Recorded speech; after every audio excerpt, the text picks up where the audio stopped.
Okay, so I just finished reading The Institute by Stephen King, and this is actually the first Stephen King book that I've ever read, well, with the exception of On Writing, which I did a review of about a week ago, which I found absolutely fantastic as a non-fiction book. It's really, really good. Check out the review.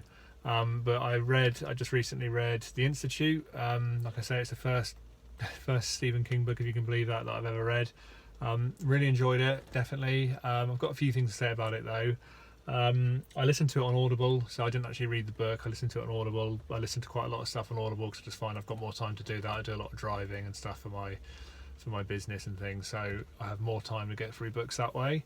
But yeah, it was really good. I did find, I have to say, it's about 18 hours long.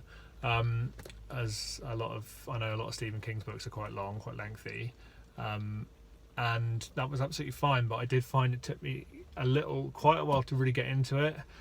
I kind of found, if I'm honest, that probably for the first, to be honest, about 10 hours, which is a long, over halfway into the book, I wasn't massively gripped by it. I was interested and I was enjoying it. I thought it was well written, the characters were interesting, what was going on was interesting, but it didn't necessarily do a hell of a lot for me for those first 10 hours. It wasn't really until kind of like 8 hours left that I really started to sort of get into it and really enjoy it. I don't know if that's typical of Stephen King's books particularly, I'm not sure. I intend to read quite a lot of his stuff, so I will find out fairly soon. But it did take a little while, I thought, for it to really get going. And it wasn't until kind of like the last sort of few hours that I really quite enjoyed it. It was really good.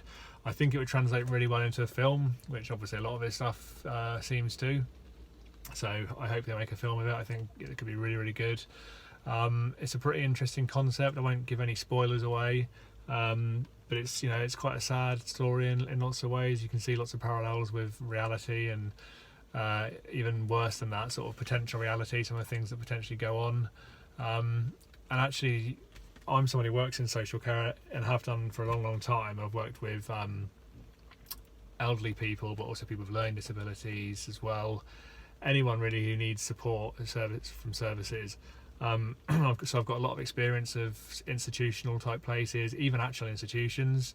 I won't name any particular names, but I've got quite a lot of experience of some old institutions that have now been kind of knocked down and stuff, and pretty horrendous places. Even though most of the staff would say they were there for the right reasons and things, people often start off for the right reasons and end up doing things that they otherwise wouldn't necessarily do. It just becomes the norm. And so there's a lot of stuff. I know this is kind of related more to sort of concentration camp stuff, which makes it really quite horrendous, but there's still a lot of stuff that goes on today in kind of institutions that are a little bit backward thinking, a little bit old fashioned. Even some of the ones that pretend to be quite forward thinking, they still have a lot of bad practice going on. And although it's not kind of electrocuting kids and half drowning them for their work out their sort of superpowers and things like that, obviously it is a lot of powerful person over vulnerable person sort of setup. So a lot of the stuff in this book kind of hit me from that point of view, how true to life it actually is. You get staff who are basically just by being staff are in a powerful position over the people they're supporting, or supposed to be supporting, and they often act like sort of police or parents or teachers when they shouldn't be. So for me it was really quite interesting that point of view. But yeah, really, really entertaining book. Would be really good at the cinema, I think. Could be a really good film. And I look forward to reading a lot more of Stephen King stuff and doing a few more reviews.